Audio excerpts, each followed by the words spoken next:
when General Pannu initiated this session. We had a full house and more. So this year we are expecting nothing less. We are expecting an even better audience. So here's an important announcement for all the stakeholders. Please kindly pay attention.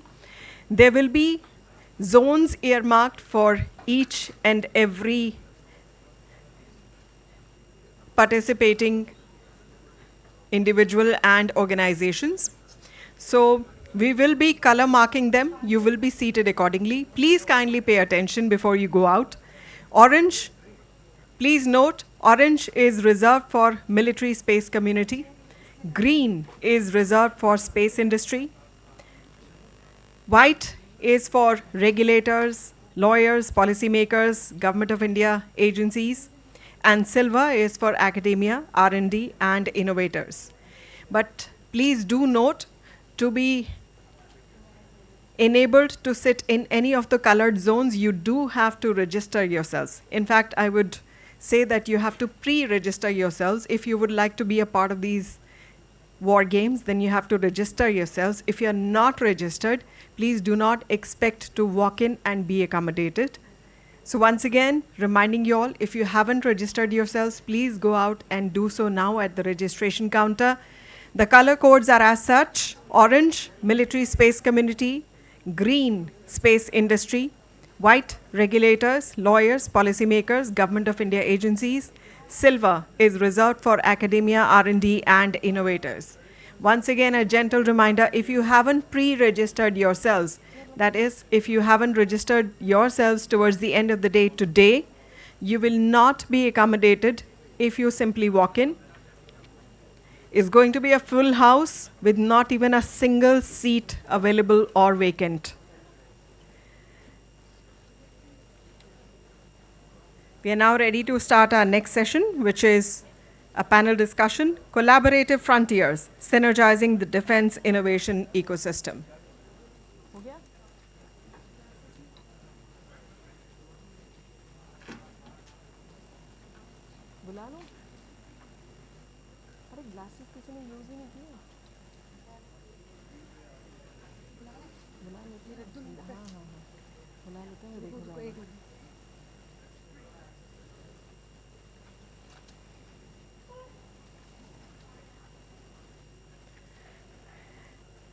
Please kindly remain seated. This is not a break. Even if you go out, you will not find any tea or any coffee or anything else that you might be looking for.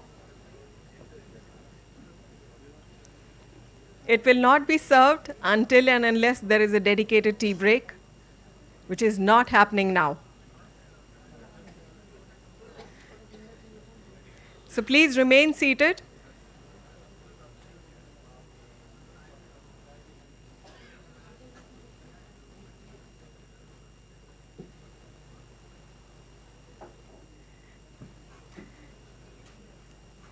So ladies and gentlemen, we are heading into yet another very animated and a lively discussion.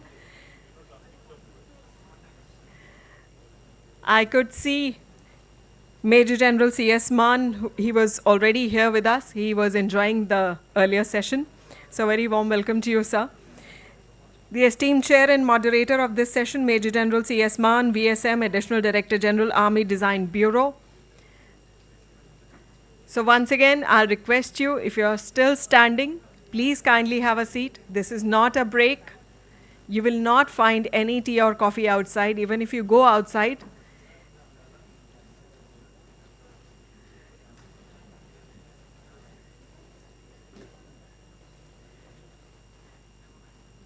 So I now take the pleasure of inviting on stage the esteemed chair and moderator. Please join me in extending a warm applause to Major General C.S. Mann.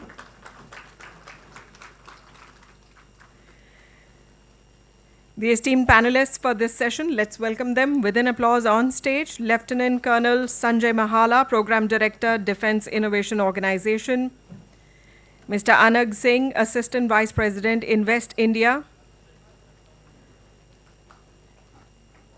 Air Commodore Atul Anand, Directorate of Aerospace Design, IAF.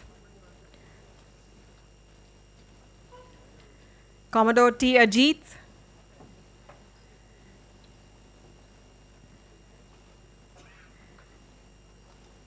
WESEE, I hope I've got it right. Commodore Arun P. Golaya, Technology Development Acceleration Cell, NIIO. Dr. Roshan Srivastava, Director Technology Innovation Hub, IIT Tirupati. Professor Mann Suri, Indian Institute of Technology, Delhi. Let's welcome them all with an applause. So we're all set to start. Collaborative Frontiers, Synergizing the Defense Innovation Ecosystem. I now hand it over to you, esteemed Chair, sir.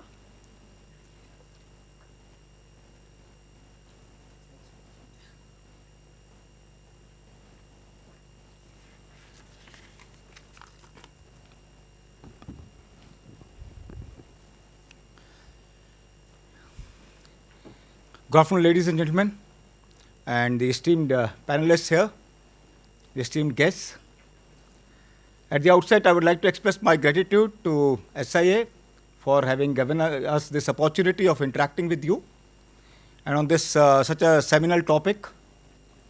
Well, before I come to the topic as such, I would like to request you to please, you have all this while you have been navigating in the space, to come down to the Mother Earth, because now we're not going to talk any technologies, we're going to talk about how to get this ecosystem going ahead. And that is the topic, Collaborative Frontiers, Synergizing the Defense Innovation Ecosystem. Collaboration. Yes, that is what the need of the hour is. And why I say that, innovations as such has been always the cornerstone of the development of any military equipment. If you take our mind back to, say, the era of Second World War, or rather say the World Wars, it was a military need which was felt, based on which the innovations came out, and then based on those innovations, the industry developed the products, primarily for military, and later on it got proliferated into the civil world also, some of them. Whereas if we see the recent trend in last few decades, it has got a little bit inverted. What is happening now is that the pace of development of technologies, the evolving technologies, especially the disruptive technologies, is exponential. And this development of technologies is what is being done by the academia. As a result of which, they are passing it on to the industry, the products coming into the civil world, and then in many of them, it is the militaries who are trying to adapt them to their use. So it is actually a good example of dual use cases, and I will say the arena of this dual use cases has got much more widened now. And that is where the role of especially the user, the services comes in. That is to be able to lay down our exact requirements to both the academia and the industry, so that the research, the R&D work is in their correct focus as to what we require. And that is where the collaboration becomes important amongst us. Now, just coming on to the last part of the subject of the topic as such, the defense innovation ecosystem. What does this ecosystem consist of? We all know it. Broadly, I'll say the 5 groups or the 5 constituents of this. The research bodies or the academia, the industry, entire range of industry, right from an individual to a startup, MSMEs, and the larger industries. The investors who are supporting both of them, the researchers and the industry. And then the user who is actually giving his requirements or are generating demands, or actually say maybe generating the market for the industry. And lastly is the government, which is providing those enabling provisions so that this entire ecosystem is able to function in an effective and efficient manner. But now getting on to the most important part of this entire topic is synergizing. So synergizing this ecosystem, so what does it actually imply? And why is there a need to synergize? In this ecosystem, the requirements of each of the constituents are quite divergent. For example, academia or say the research bodies, the focus is generally more on publishing maximum possible number of papers, research papers, and getting IPRs. So as the industry is concerned, obviously they look at the most optimal business case to have the maximum possible profit. Investors, of course, they want maximum ROI. And on the other hand, what the user wants is an economical and a scalable technological innovation which we are able to get faster than what our adversary can. So therefore, in a much faster time frame. And finally, the government, of course, the government has to look at it to provide those enabling provisions in such a manner that it provides equal and fair opportunity to everyone. The systems and processes are transparent, because of which at times generally we feel that the processes become too long also. So synergizing them in a manner to draw an appropriate balance between all these divergent requirements is actually a very big challenge. And that is what needs to be addressed as soon as possible, while a lot has been done. A lot has been done in the recent past, but there is always a lot of scope in that. And why do I say that there's a need to do this? We as a country generally missed the industrial revolution, and we should not miss the bus now. So therefore, what is it that we need? The basis of this is the defense R&D ecosystem, which must come up. And for this R&D ecosystem to come up, the user has a major role in terms of providing our requirements, in terms of guiding them, and hand-holding them. Only then this ecosystem can come up. And while in doing all this, I will use a military term, what we generally call in mechanized forces. That's contact on a broad front. And that's what we need to do here also.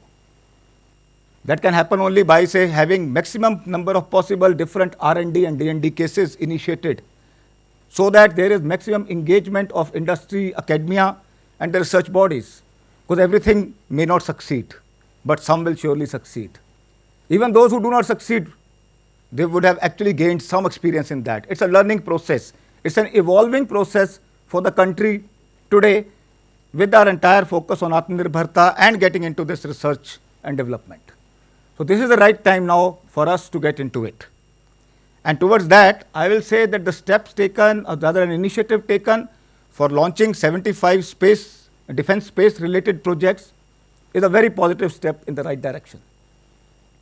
It's been almost 15 months now. We, all of us, those constituents of this ecosystem, have traversed through it and maybe faced many challenges. For example, say, from the army perspective, I can say that for us, for a combat soldier, the space was quite relatively a newer domain.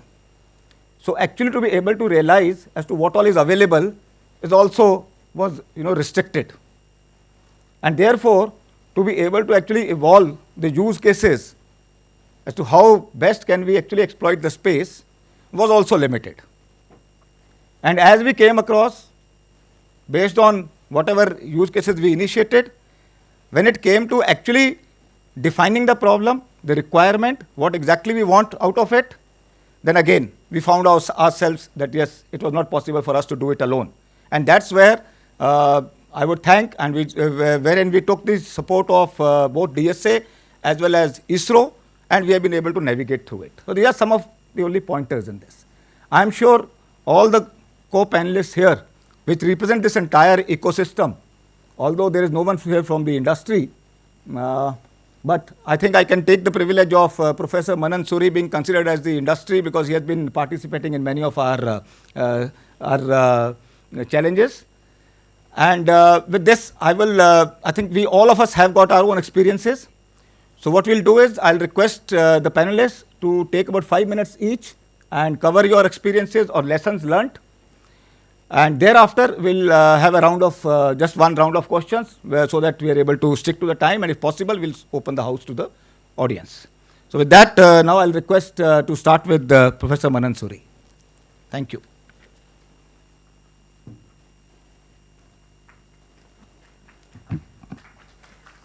Good afternoon, everyone.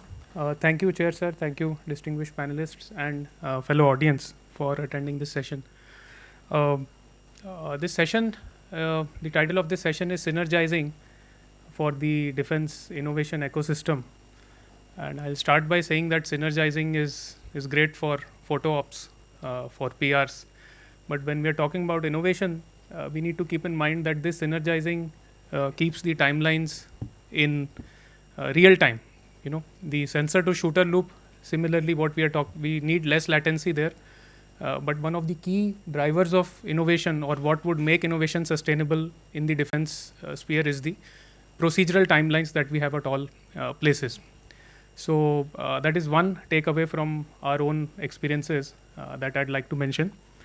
Now, some of the good things that have happened to energize this entire ecosystem are things like the IDEX program, the new flagship scheme of the MOD, or bodies like the ADB or the Naval Innovation Office, which have really cut the gap between the user and the innovators, and that has brought a lot of opportunity. That has brought a lot of clarity, or at least laid the ground for clarity between users and developers.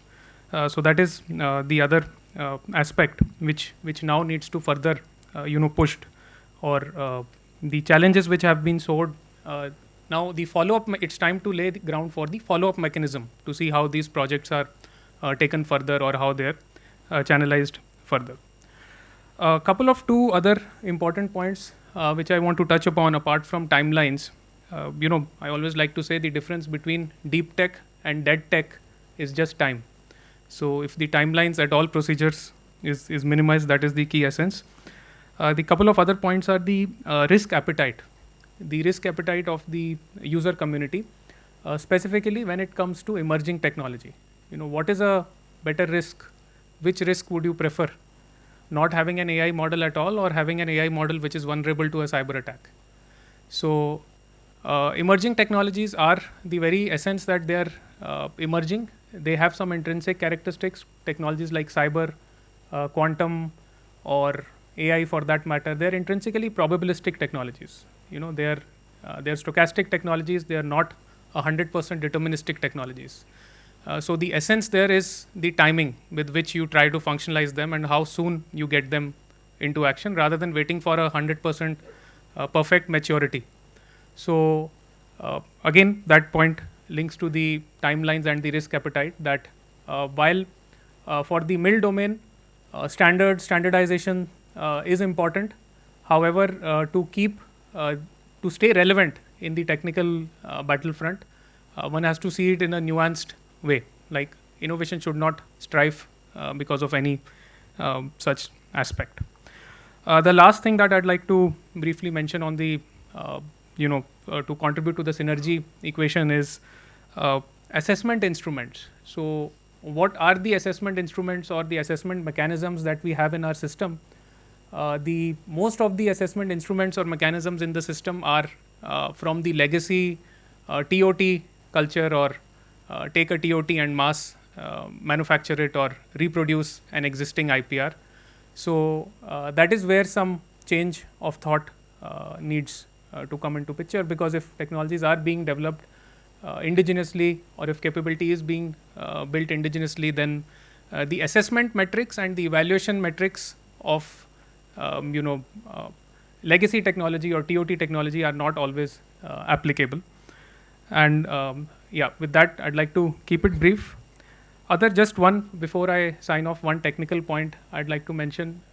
We must also, when we are talking about the space domain, we should really ask ourselves that fundamental capabilities, the bread and butter of all these capabilities is space electronics, space semiconductors, rad-hard semiconductors. So that is one thing that we should look at pretty carefully for as long-term defining capability. That's all to begin with. Thank you. Thank you. May I now request Dr. Roshan Srivastav, Director, Technology Innovation Hub, IIT Tirupati. Thank you, sir. Thank you, everyone. I think it looks very tough as a faculty. I've been seeing, like, after lunch hour, all the faces what I see, See, I'm little different over here. I just wanted to show up the scheme what the government of India has launched. Probably many of you might be not knowing. This is coming under National Mission of Interdisciplinary Cyber Physical Systems. So here, Government of India has launched about 25 technology innovation hubs, which are coming under CPS, different verticals. And all these are very relevant to this topic today, what we are talking on, this synergizing the defense innovation ecosystems. See, all these 25 CPS technology innovation hubs are functioning as what we are supposed to. I think, as I have heard, that we should have the synergy between the academia, industry, the end users. So all this is part of the technology innovation hub. What we do here is we have 4 major objectives. One of the major objectives is to foster, to support the translational research from the research community. If you have asked me, or if many of the research community who have asked me, like what we do, we usually publish papers. But now things are changing. Now Government of India is asking us, like, why don't we convert these papers into some kind of a products, useful products? So how do we support this? So all the technology innovation hub projects, whatever we give under the TDP, are like TRL 4 or 5 above. So this is something, one of the major objectives we take it up, and especially in the defense sector, we are very much focusing on. The second major component is again human resource development. In fact, this is something which I like about the scheme is, like, we support, the startups usually lack the manpower. And here the startups can take up, or any industry or the research community can hire UG, PG, PhD students. In fact, the scheme allows UG students to work 10,000 per month for 10 months. And it's not like they have to be there part of the IIT Tirupati or any of these IITs where these 25 technology innovation hubs are there. They can be regionally selected from any colleges and they can work with the institutes. Then the second also major component of HRD is to look at the skill development programs, which is again becomes very important, where we are looking at collaboration with industries to come up with job oriented certification programs, which again will help us in kind of supporting the industry in future, so that these modern technologies are efficiently used. The third major component is startup ecosystem. And this is where again there's a lot of buzz going on in India with the startup, and all the 25 technology innovation hub. In fact, this is about 40 to 50% of the funds what we have. For IIT Tirupati, we have about 100 crores of fund. About 40 to 50% of the funds is only allocated for startup ecosystem. And much of these funds go, and we are focusing on defense. At least 20 to 30% of the projects we decided to take up on a strategic areas. And the fourth one is international collaborations. Again, international collaborations is not just bringing in the people expertise, but also if we feel like there's a good IP which is available outside the country, we can bring those IPs to India and give it to the startups, industries.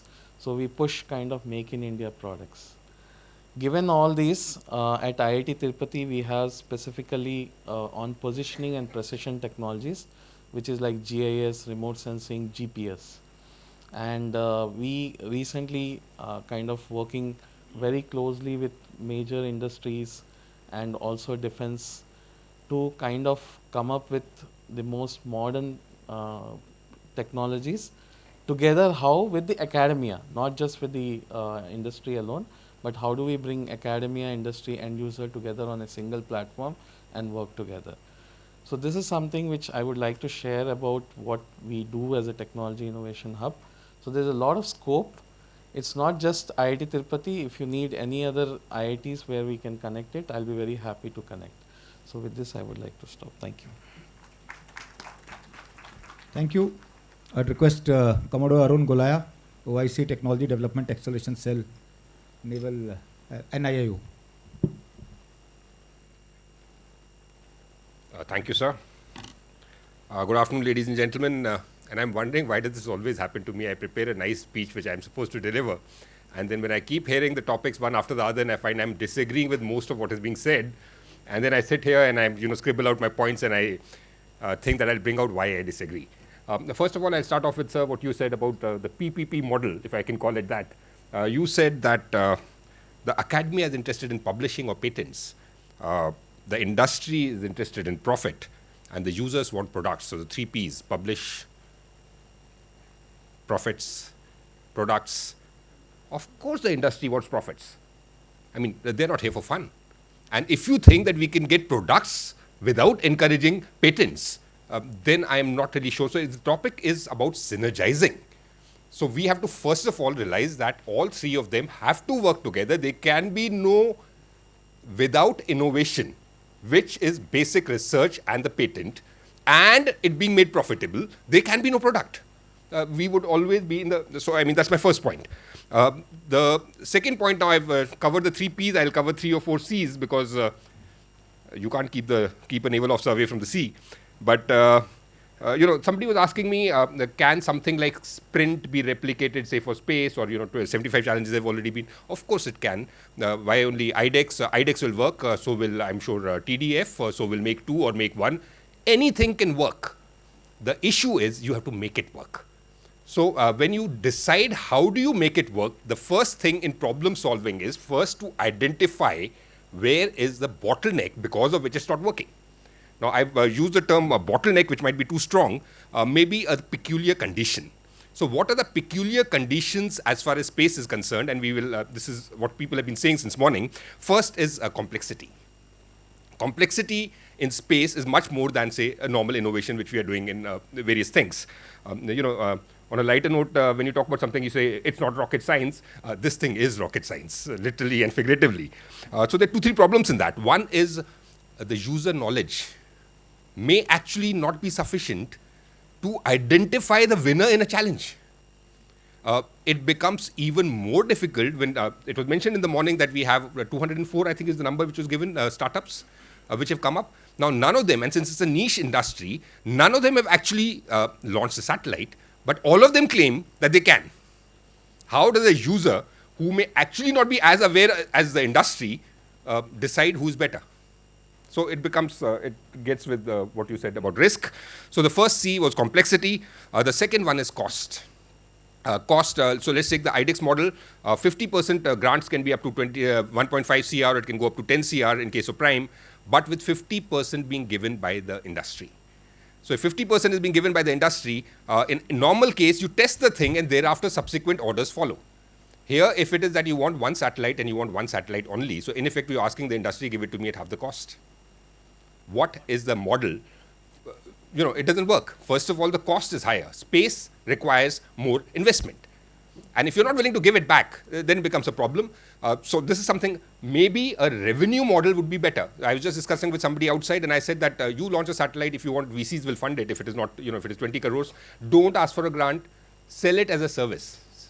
That's maybe, I mean, I believe there's a session tomorrow about procurement, but we'll have to discuss this. But this is a problem, or this is a peculiar constraint about space which has to be identified.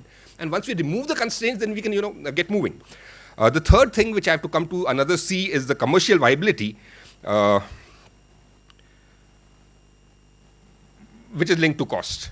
Again, as I said, if there are no follow-on orders which are going to be there, it is not commercially viable. You mentioned that the technology is there. Yes, the technology is there, but unless you make it commercially viable, unless you link up all of them, it doesn't work. Fourth thing, and I have some very strong views about it, and I know I will get a lot of flack for it, commonality. Commonality, each and every speaker right from the beginning has been talking about, including, so the views I'm giving are my personal views, the naval views were given by the naval speaker who deals with that subject. Everybody's talking about, we want high resolution, we want high resolution, we want high resolution. I'm sorry, I do not want high resolution. Resolution will always be inversely proportional to the swath. If your GSD is less, your swath will be less. If 20 kilometers, so it was correctly mentioned by the DNI officer here, that we are talking about millions of square kilometers. And we're talking about 20 kilometers by 20 kilometers, which the satellite can give me. And if I have to task the satellite a few hours before, I don't need MDA, I have MDA. For a ship which is moving, 20 kilometers by 20 kilometers, I would be very happy with we've been discussing this, I think, for good about 5-6 years now. In fact, this was one of my things in my PhD also. But for the sea, we need I would be happy with 40 meters resolution, but I want swath. Swath is what is important. So that is something I would go to the extent of saying probably there is more of commonality between civil applications in the maritime domain and the military applications in the maritime domain than say between the Army, Navy and the Air Force. Possibly, because the maritime domain has very, very peculiar things. In the morning somebody mentioned that you have to have dual use between civil and military. I think that is the way to go. And the last point, since I've said C, so there's a very forced C, but I will cover it. This is something which I've been again saying for a very long time. I'm calling it C, called the catch-up game. Catch-up game, I tweeted about this once, and I got a lot of flack, and people started saying that I'm from the import lobby. What I mean by the catch-up game is, and this is linked to the cost, this is linked to commercial viability, this is linked to everything. Let's take a very, let me take an outlandish example.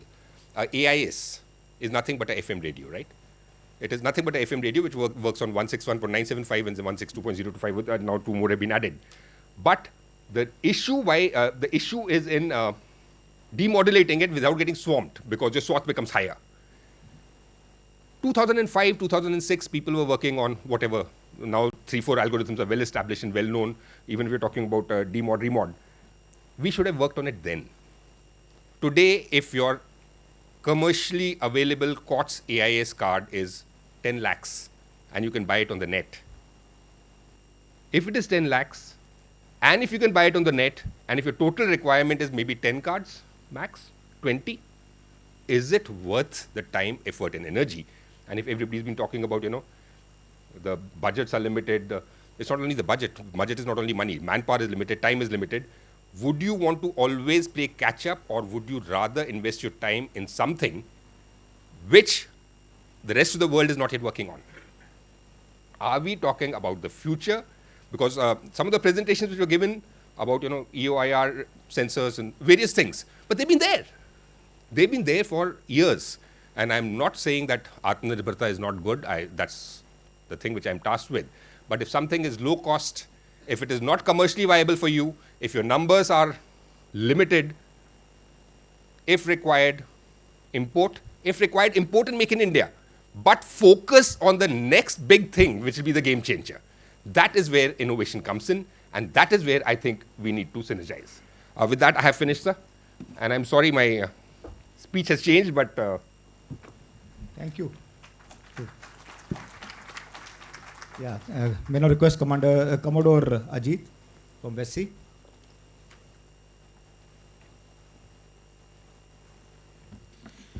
Thank you, sir. I'm from an organization called WESEE, that is Weapons Electronic Systems Engineering Establishment. I'll briefly cover the various groups in WESEE, and then I'll come to where we can collaborate with industry. We are an R&D organization. We develop products for the Navy. We work in 5 specific domains. We are a 45-year-old organization.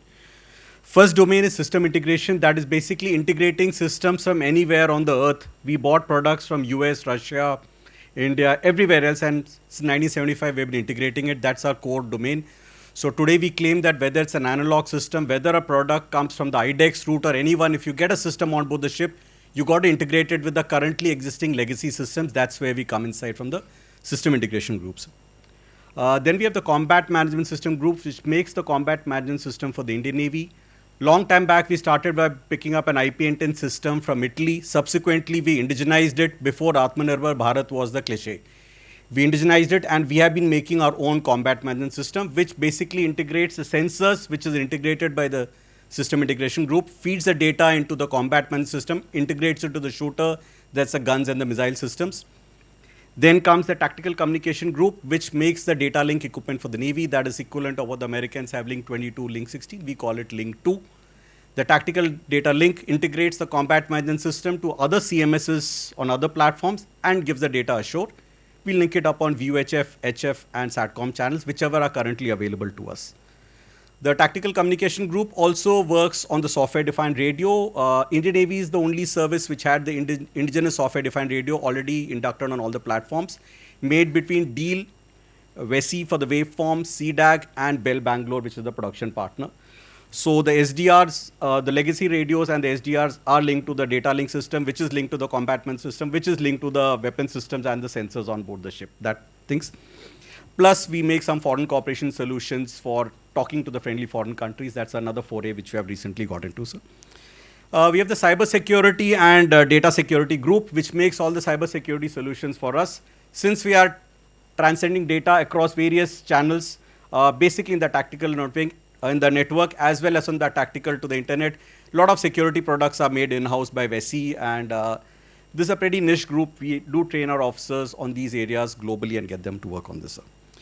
We have also gone and set up a group called the Emerging Technology Group so that we can look into anything which is not in the core domain of the other groups. They can get the technology, induct it, and then can be given to one of the core groups. So now where do we come inside? Now we got the IDEX route. Naval Headquarters Directorate can conceptualize an idea through the IDEX route, can give it to the industry can make a product and give it to the Navy. When you want something to be integrated and some solution to be developed which is unique to the Navy or which needs some development where the Navy also has to contribute, WESEE comes into loop there. We make things which the industry cannot directly give to the Navy. So say there is an IDEX challenge. We also have taken up a few IDEX challenges. We did the 4G LT with Lekha communication in which we made the 4G Node B. Now we are looking upon, okay, we got a 4G Node B. Where does the satellite part of it as today's conference comes up? We would like to backhaul this 4G Node B data ashore. Do we have the satellites today which can give the bandwidth? No. Are they available? Yes. Starlink. We are having OneWeb which is coming up. Then we have the Reliance which is coming up as soon as the Parliament has recently passed the bill. So we will be in a position to we need high-speed bandwidth to backhaul the data from the tactical network ashore. Of course, with the encryption algorithm which we'll provide, sir. Another area we are looking upon, software-defined radio waveforms. We are in the field of SDR with DEAL and other agencies. Waveforms are something which is unique to software-defined radios, and we have to have our SDRs. Tomorrow you have an unmanned vessel which has got an SDR which is commercial. Do you want your adversary to fly the drone to his location after that if he takes it over? So the SDR should be ours with our own proprietary waveform. We are looking upon collaborating the industry to develop new waveforms into our SDR program and should be integrated into the SDRs which are currently already inducted on the surface ships. So that's one area we're looking at collaboration. Data fusion capability, though we have some amount of data fusion capability which is there, we'd like to extend it further. We are in the process of setting up an operational data lake to ingest all operational data which is currently available with the Indian Navy today and in the future. When we ingest all the data, how do we fuse the data together? How do we present it to the user? People don't know what the use case may be tomorrow. So we like to ingest the data. Use cases will evolve as people see the use of the data. So fusing the data from various sources, we would like to integrate with a lot of startups who are there in the space domain. Can they give us the data in a decent amount of cost which is there? Otherwise, high cost domains are already available. There are enough foreign players who are ready to sell you the data, but the cost grows. We would like to replace them with, say, Indian providers who can share the data with us. Then we can work out a model and take it further. Other places where we are also collaborating with is the academia. IIT Delhi, we have been collaborating for years on end. I've done my MTech from IIT Delhi. We have a CARE faculty which does it. We recently ventured into IIT Hyderabad, where we have set up a small 1,600 square feet area where we would like to involve with startups and with, of course, IIT Hyderabad and faculty there to develop various programs. OTFS waveform is one thing in 6G where we are currently looking into developing it further. Can we set it up from a satellite down and communicate to our normal SDRs? And with this, I've covered where WESEE stands. How do we interact? Though the IDEX route exists, we are ready to collaborate with the Indian industry to take up projects jointly between WESEE and the Indian industry. We got our own financial pass. We can take up the case and deliver a joint product to the directorates in the Naval Headquarters who are tasking us. So we're willing to collaborate in all these areas which I mentioned. That is system integration part of it, combat management system which is there, tactical communication, cyber security products, emerging technology side, and integrating the satellite domain into this complete chain part of it. Thank you very much. Thank you. May I now request Mr. Anagh Singh, Assistant Vice President in West India.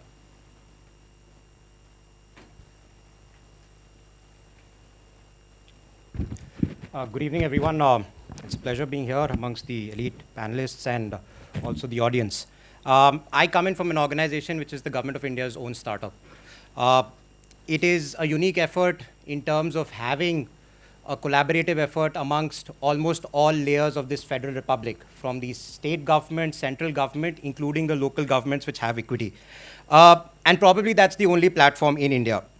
But as we are talking about synergizing, and Commodore Golaya sir mentioned about 4 to 5 C's, I'll add another C to that. Co-optation is the future. I was just at the World Economic Forum, and in this fragmented world of competition, and obviously there's a lot of fragmentation that's happening, collaboration and fiercely being open to collaboration still remains the key to advance certain solutions that are in requirement. And in that particular context, I have a few points to make. As a matter of fact, as Invest India, we are the national investment facilitation body and also the national innovation body running, the Prime Minister's innovation agenda and Startup India as such. The idea, when we talk to global investors, is not only about having direction of capital, but also the projects that are readily available or made for them to absorb that capital. That is where I think, a lot of efforts in the defense innovation ecosystem that we need to put is towards making those projects commercially viable, bringing all stakeholders on board. Along with that, the signaling and the synergizing of demand. How do you create new markets? Professor Suri talked about emerging technologies. The fundamental aspect of emerging technologies is that it creates new markets. It unlocks opportunities and value. So in terms of creating new markets, one of the biggest impediments that the industry or the investor outside faces is that, by and large, the long-term perspective plans that have been put in place are changed very frequently. Also, as a matter of fact, the synergized demand is nowhere to be seen. That is where I think there are steps that are being taken in terms of making, Atmanirbhar Bharat and, signaling to the market the efficiency of how startups can be, bought into the whole scheme of things, not only startups, but MSMEs and so on and so forth. But signaling to the industry, and secondly, also having a certain feedback mechanism where the investor community has a certain say into all of these new emerging areas, especially in the defense innovation ecosystem, remains a very crucial, topic that needs to be addressed amongst all the major stakeholders that's out there. And, given the fact that, Invest India was Make in India's executing arm, and defense remains the most key pillar in terms of making Make in India successful. The aspect in terms of, what we've been seeing, obviously, given the conflicts around the world and the internal security and national security challenges that we face, the nature of warfare itself is changing. And how do we absorb new technologies? How do we synergize the demand? Along with the fact that what is the need of the future and how each stakeholder can come on board. There are multiple platforms, but what those platforms need to actually answer to themselves is the fact that how can you make it work? That is precisely one of the panelists who said, I think it was Golaya sir that said that how can you exactly make it work? That's where I think agility, swiftness, a certain kind of, I'll give you an example. The fact that, the United States has an agency like DARPA, a very small agency with a bare minimum budget of about $2.5 billion at any given point of time, and the kind of critical technologies that it has built for the world, I would say, multi-billion-dollar industries have come out of it. How exactly can it be replicated with a touch of Indianness is something that we all need to deliberate in the room, and I think that will be the outcome of a successful conference like this. So thank you so much. Those are my points. Thank you. Thank you. Now may I request Air Commodore Atul Anand from Directorate of Aerospace Design.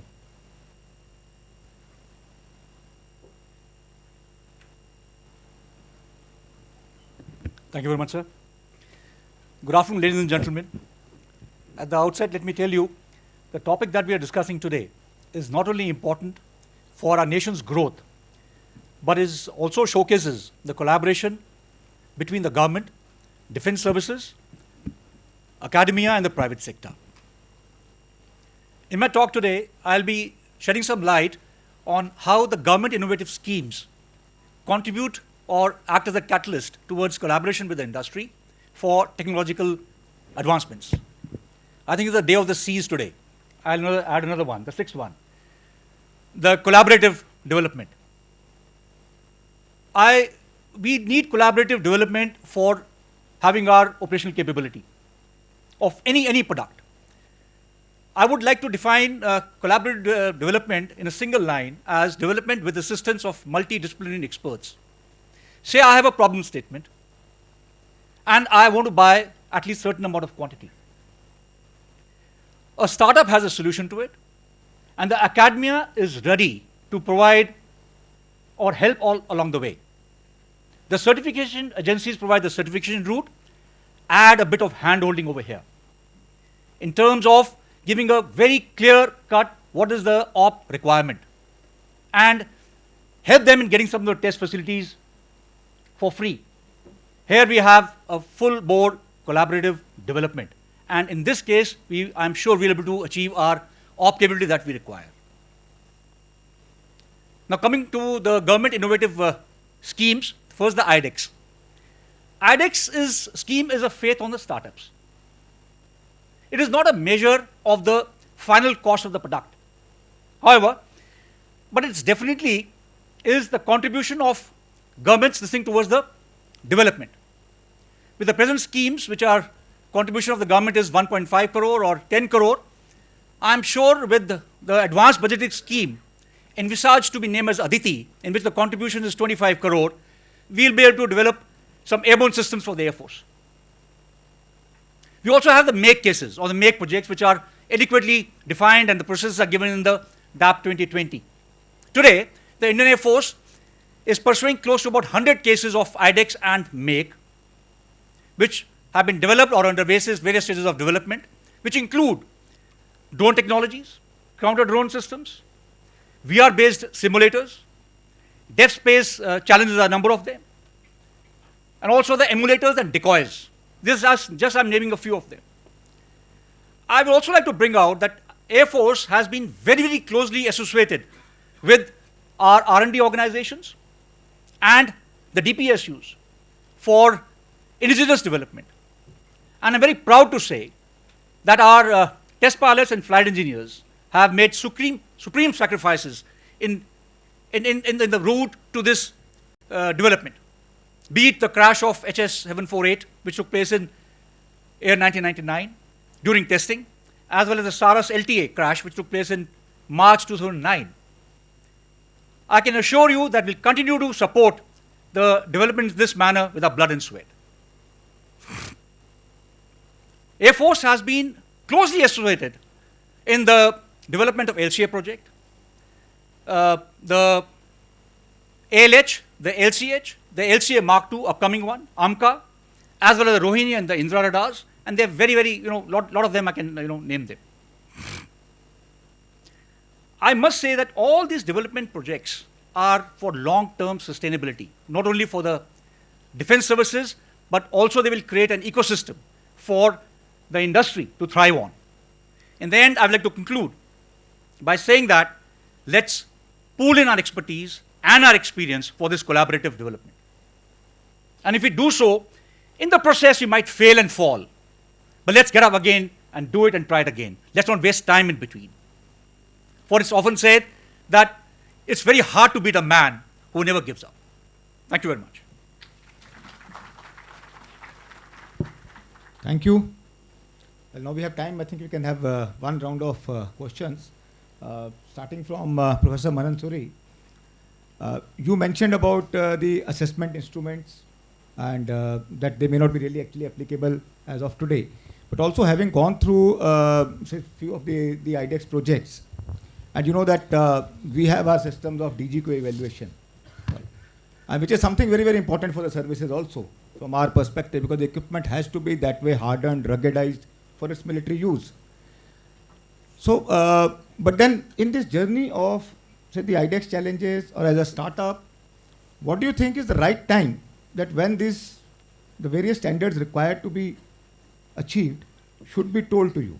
Should they be right in the beginning only? Because then the thought process is that maybe that there will be very few takers for it the moment they see that they have to go through so much of testing and all. Or the other way is that you do it is given to you somewhere towards the end of your say, development phase, but then at that time it might require some major changes in your entire the prototype development process as such. So what are your views on this? Sure. Thank you, sir, for the question. I think that's a very relevant point, especially when we are in context of small innovators, grassroots developers, or development teams which are on low resource. Now, what happens is that obviously the standards are more well defined, more easy to cater for established technologies, for technologies which are mainstream and which are mature. The fact that a standard exists is the very fact that the technology has achieved a certain level of maturity. Emerging technologies, by definition, they are evolving. The state-of-the-art performances are still being pushed.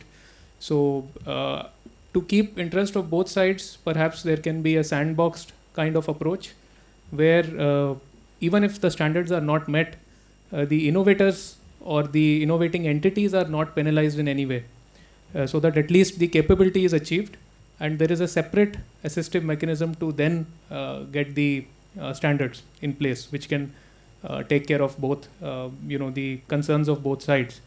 And further, some technologies intrinsically are, probabilistic, particularly the technologies like quantum, cyber, and AI. So the standards also need to evolve with time. They need to, there needs to be a mechanism for the the bodies looking after standards to have India-centric standards or more relevant standards. Thank you. Next question is for Dr. Srivastava. You gave us an insight about the technology innovation hubs, and that's actually something which we are also looking at. What we have experienced is that what I initially mentioned about the research papers and the IPRs, but then what beyond that? Because in many cases when we go around and we interact, we realize that there is something which has been already developed, the research already done, but maybe it's not moved ahead beyond that.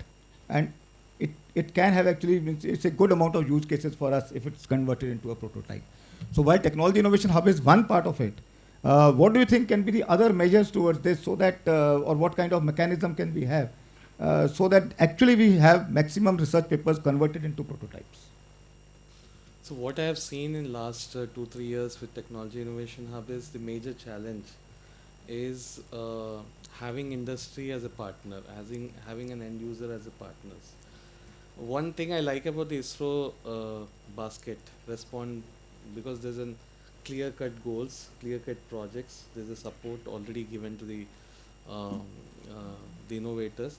The same thing I think should happen with our Technology Innovation Hub projects also. What we have been trying to do, whenever I go ahead and put up a call for the proposal, we get all random proposals, not much relevant to what we are supposed to solve the problems.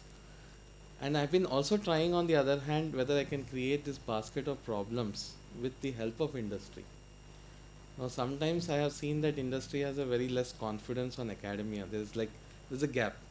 So I think that is where I think we need to build a confidence between the research academia that we are capable, and other side also research community should start thinking like they should start solving problems of industry. It's not just publishing papers. They should not be looking at, again, it's also a problem with our system where we see our promotions as publications, not as products. Our PhDs are not judged based on what is the IPs they generate. They're only part of, how many publications you make at the end of the day. So this is where I think there's an overall system, both sides people should come forward. And then probably this is what is a gap I feel actually from technology innovation side, where we are just trying to struggle to actually use these funds properly within the research community. So I think that is what I would like to put in. Thank you. Thank you. The next question is for Mr. Anagh. You see that while the government has made different provisions and tried to actually invigorate the industry to get into R&D, but actually if you see that there's really very less risk appetite within the industry also, and especially more so when it comes to defense, because obviously the technology is being say high tech and very expensive, so the risk appetite required is also more. So therefore, actually speaking, that R&D and what just now mentioned about the gap, so that remains actually a gap. But one of the aspects can be of that gap can be if the industry also takes up some kind of R&D. So is there a case in point, so just a very say one of the examples, like what we have, corporate social responsibility. The industry has to say contribute towards that. Can we have some part of that only or separately as, say for want of word, I'll say some sort of say national research responsibility or something like that, or say defense research responsibility in case something specific to defense research, research oriented. What are your views on that? So by and large, I was part of the deep tech policy, which is out for comments right now. It was my team that wrote that policy. And we suggested that a certain percentage of the profit, which is technically in CSR, should be routed to R&D.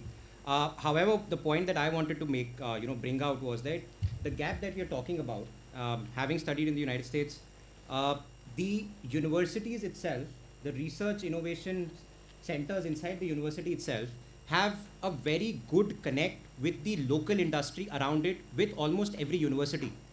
That particular model per se should be studied very effectively. And I'll tell you what that model, by and large, there was a political scientist called Donald Stokes. He put a context to it, which was called user-centric or user-inspired R&D. There is basic research, there's applied research. Industry is not, industry is only mostly for incremental research. Emerging technologies require radical research. And where radical research comes into picture is user-centric R&D. And this in particular context, which is the Pasteur's quadrant. Louis Pasteur was one guy who pushed the boundaries of science and technology to solve societal needs. We need to solve for defense needs. How exactly can that be enabled? It's a multi-layered question. And that layering, I think almost all nations which are at the fronts of, probably defense industry ecosystem are trying to solve. So we need to have our own version for that. And how exactly we enable it, whether it's at the level of education itself, at the university level, or even with the fact that there are incubators, accelerators that are dedicated towards this, being backed up by the user. So there's a big disconnect between what the user wants, what the academia provides, and what the industry needs to scale up. The problem with the industry not coming into picture is because they don't see scale. So that is one way where we need to bring all of this together and probably make an Indianized version of what is a best practice outside. Okay, thank you. Well, now this question is open to all the three panelists on the services. Like say, for example, in IDEX, there are many of these small products which we are getting developed, or say some small technologies getting developed. But then the challenge is that how do we proliferate this, say amongst the services, rather while that is very much happening, but say many of them have a dual use case also. So how do we assist them in proliferating it amongst the civil world? Any one of you can take on. So what you brought out is something which, in fact, I've been thinking about for a long time. It's not happened. It's not happened. For example, if you see again what has been done in the sprint challenges, quite a few of them would be, and I've been in touch with you also about this issue. If you take the metal cutter, for example, I'm taking a very simple example, would be useful not only for the Navy, it will be useful for all the three services, it will be useful for the police, it will be useful for the railways, it will be useful for shipbuilding, it will be useful for shipbreaking. It is a game changer. So one thing which you said, the small technologies, they're not small technologies. We have in those 75 challenges, there were at least dozen global firsts. That ultra endurance drone, when it comes up, it's at the testing phase now. It's a game changer. So there are quite a few things which are not small technologies. They're big technologies, though. But spreading the information across all the government departments is something which needs to be done. To tell you very honestly, I don't think it has received the kind of attention that it should. That's my personal view. It will have to be a whole of government approach because a number of ministries will be involved. In fact, not only why we even talking about only within the ministries or within the users in India, MEA would need to get involved for exports because these are the kind of products which are actually have no parallel. So we need to consolidate, we need to have an approach. I fully agree with you on that. Thank you. Another question again for the services, or rather in fact for the entire panel. You see, we realize that each one of us is doing a lot in its own field, and specifically like what I said, academia is working on it, and the services have a different requirement. What just now Anagh also said, that people really don't know about the requirements, and while there may be solutions available. So while we all have been having, our different outreach programs and all, and trying to interact and create those kind of, say, platforms or these kind of events, activities available, wherein we are able to interact, share the views with each other. But apart from this, what do you think else can be the measures taken so that there is awareness about each other's requirements and capabilities and, say, limits or restrictions, so that we are able to actually work towards the entire ecosystem works together and able to give us finally the user what we want? Anyone from the panel can take on this. Yeah. Yeah, along those lines, I would say one of the best thing that happened was the opening of the Indian Army cell at IIT Delhi. So direct access to user or free-flowing interactions with the user community is something that between user and developer community, even in an informal environment in terms of requirements is the first step in that regard. So. Yeah, please. Again, this is something which we realized many years back. Either you can teach the technologists operations, or you can teach the operations people technology. Or, of course, they can collaborate, but one of the two things will have to be done. So I don't know how many people noticed when he started about what is WESEE. He says we are an R&D organization. It's a naval organization. He says we are an R&D organization which makes products for the Navy. The naval officers also, they are civilians also, but it's a Navy quasi this thing. If you take my own organization, for example, I mentioned this to you earlier. We did not have a condition that everybody who becomes a they have nominated members of INTAC, which is regardless of rank, people who have out-of-the-box thinking can be nominated to that. We never had a condition that you have to be a PhD. And then we realized 100% of the people who were there were PhDs. So that again means that, and most of them are innovators themselves. So I think one is, of course, what was mentioned. You need to collaborate and cooperate between the users and the developers. But even to do that, you need a user who is technically savvy. And that is something which I think we need to focus on. Anyone else? I second what Commander Golaya has just said, and that's probably what we do in the Air Force. What we do is, if we are fielding any case, before fielding a case, we identify a user. I'm sure that must be done in all services also. We identify a user directorate, and we nominate a project officer as a specialist officer from that particular directorate to take the case forward. Whereas we in the DAD do the hand-holding, and we are this thing between the startup as well as the user directorate. Okay. Yeah, I mean, while we all in the service, we are doing, we have, say, recently raised ADB also just about 6-7 years back. Similarly, Air Force has just recently taken this step. But I'm looking at that maybe something beyond this, while we all are initiating. But there's so much available as we go out, and one sees that, yes, there is available, but we never knew about it, that, yes, it is there. So it is only like, say, one of those things in the darkness we find. But how can we have that platform available, or some sort of, say, mechanism to exchange this information and be able to actually capitalize on each other's capabilities and requirements? I think I have a hand from the audience. I'll request you. Yeah, please. Thank you, sir. As we are talking about defense innovation ecosystem, at least I was expecting, and I also got in touch with SIA-INDIA to at least to have someone from Defense Investors Hub to represent the panel and talk about the investments and the future of investments. But while we actually started as an accelerator, we reached out almost 21 IITs plus the frontiers. And we realized that there are almost 3,000 IPs are already registered in defense, very, very small technologies solving solutions. While IDEX is already putting challenges which is already there. So the existing patent that they have been applied while they are doing research and PhD, they are not ready to take an exit, and sometimes we don't know who are actually done those patents or who have applied. So is there a consortium we can build within the defense ecosystem, whether academia, industry consortium, so that anybody who has already applied for it, so that they can get an ESOP or maybe an exit, so that the industry people can come in, like investors like us who can come in and invest? That is number one. Number two is the commercialization part. There's a lot of time. We have already discussed it at Swavalamban as well. So a lot of time it takes to Indian Armed Forces to procure, because it has to go through a proper process.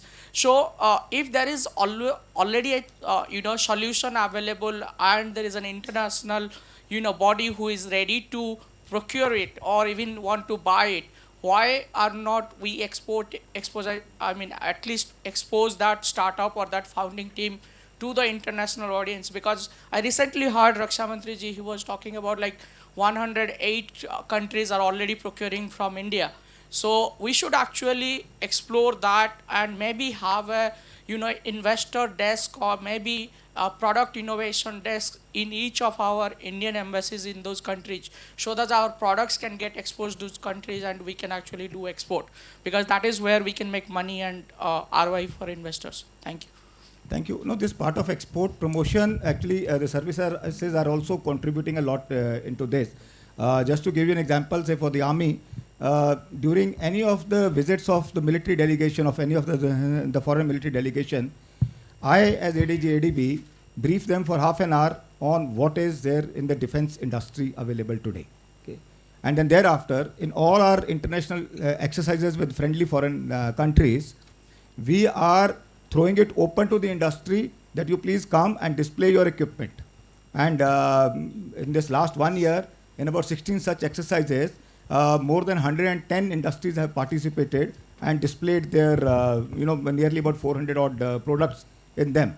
And because that gives a start point, and then thereafter, it is between the industry and the foreign country that then they get into the negotiation terms or whatever. Sorry. Sir. I'll just give you one point. Navy have always been ahead. I mean, compliments to them. Even now, there's the TN Defense Corridor, which is coming up. Navy has already posted, I think, long back, a 1-star, and he has this thing who's collaborating with the Defense Corridor for development. So I think Army also needs to do, and I know about the Air Force. And as just to give confidence, I've just seen Samit Joshi. How do you synergize? It all depends on the people. People blame the book. I say that's a non-living thing, the acquisition book. It depends on the persons. Swarm drones contract, when I was DG Armored Corps, 25 days from beginning to end, it was signed in August 21. And now he's delivering. Light tank, if everybody is aware, it's in the news. So it's been done in 2 years. So as DG Armored Corps, so things can be done if you really push things and you have the ecosystem going. Thank you, sir. And I think now we are already up for the time.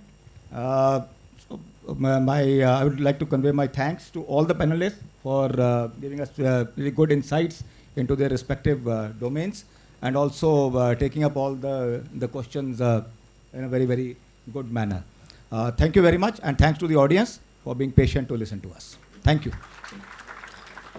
Thanks to the esteemed moderator and the esteemed panelists. May I request you all, before you go off the stage, please kindly give us a photo op.